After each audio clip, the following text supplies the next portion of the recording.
You really put yourself out there. Things are going great, and then all of a sudden, nothing. No call, no text, nothing. Now, if this has happened to you, and especially if you're over the age of 40 or 50, I need you to know this. This was never about you. Now, as you know, here at Midlife Resilience, we focus on 5 core pillars: physical, mental, emotional, relational, and spiritual. And today's topic, ghosting, really touches all 5 of those pillars because how you respond to it really does say a lot about where you are on your resilience journey. All right, so here's what we're going to do in today's video. We're going to talk about the 5 reasons why ghosting happens. And I'm not talking about the surface level stuff. I'm talking about the real psychology behind it. And then we're going to talk about how you handle it, because there is where the growth lies. All right, reason number 1, emotional immaturity. And before you roll your eyes, stay with me because this is the big one. To put it simply, ghosting is avoidance. The person on the other end of this has not built the emotional capacity to sit in and have a difficult conversation. Now, this isn't about toxic positivity. I'm not asking you to feel sorry for them. But once you understand where they are, it really does reframe everything because their inability to show up for a hard moment or a hard conversation says nothing about your worth, but it says everything about their development.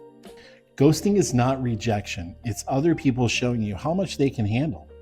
And in the middle of our lives, we deserve people that can handle more than silence. All right, reason number 2, misaligned priorities. And this one is kind of sneaky. And even though it can feel personal, it's really not. In the middle of our lives, our vision for our future has shifted. We know more than we did at 25. And sometimes when other people are getting to know you, they feel like their vision of their future just doesn't align with what they see coming. But instead of owning that and having that conversation, they disappear. But here's the hard truth. Whether it's a friend or a romantic relationship, it's really a gift in disguise when they do that, because it's better that happens than wasting all of that time with someone that really was never fully in. All right, reason number 3, fear of confrontation. And this one surprises a lot of people. A lot of people, and I mean a lot of people, were raised in environments where a parent or both parents didn't know how to handle adversity. They would shut down or they would blow up when things got difficult. And so now they've internalized that over the course of their life.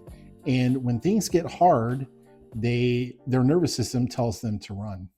And that's where the pillar of emotional strength comes in, because it takes real groundedness and strength to sit and be present in an uncomfortable conversation and not run. That's a muscle you may have built, but the other person may not have.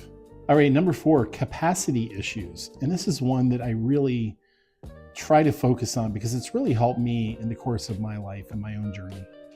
I always try to remind myself that that other person just has a lot going on. You know, in the middle of our lives, we all have so many stressors: aging parents, kids moving out of the house, financial pressure.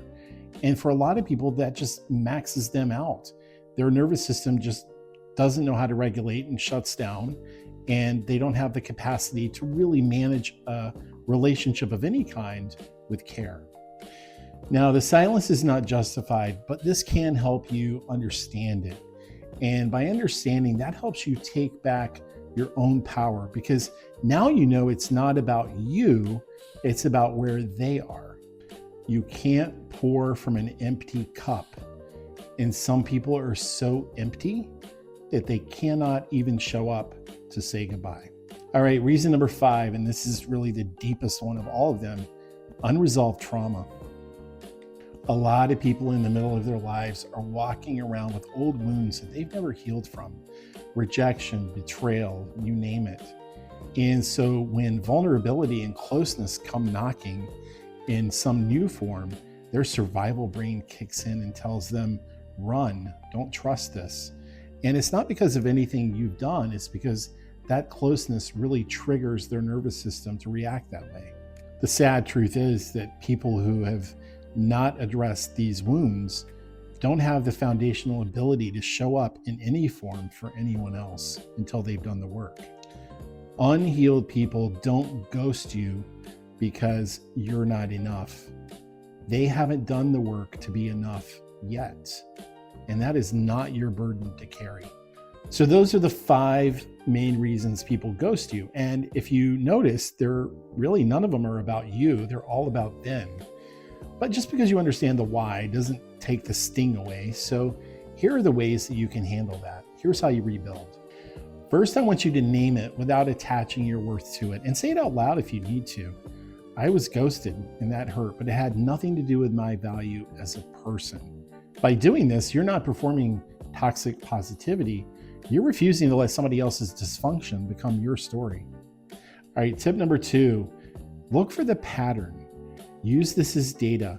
Look back and see if there were any early signs of avoidant type tendencies like slow responses or vague intentions.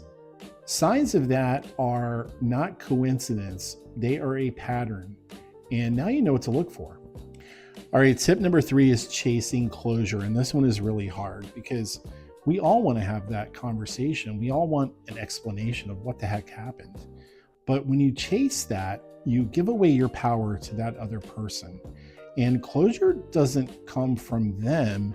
It actually comes from you deciding that you deserve better.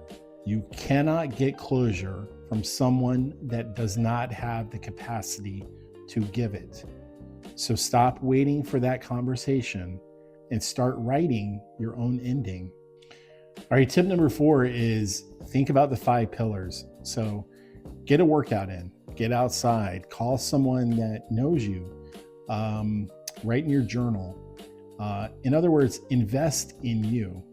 Invest in the version of you that doesn't need someone else's validation to make you feel whole, because that is not the consolation prize, that's the work. All right, tip number 5, let your community support you. You cannot take this inward. You cannot, when you get ghosted, just let it simmer inside. Whether it's this community or friends of yours that you know, whoever it may be, whoever your people are, share your frustrations, share your disappointments, and let them help you through this. All right, so here's the bottom line. Ghosting is not a verdict on you. It's really a window into who they are and what they can handle. Now, in the middle of our lives, we've earned the right to know that we all deserve people in our lives who are able to have those hard conversations. They're able to sit in those uncomfortable moments. We deserve people like that in our lives. So don't settle for anyone else or anything else that makes you feel less than that. So if any of this hit home with you, I want to hear from you in the comments. I read every single comment. I respond to all of them. I want to know what happened when you got ghosted. How did you handle it? What was the situation? Please be sure to subscribe. That helps the algorithm find more people that need this community to support them in the middle of their lives. And please be sure to check out the link in the comments to get my free PDF on the 5 core pillars and to also sign up for the monthly newsletter. So thanks for watching. Remember, resilience is not something that we're born with. It's something we have to work on every single day.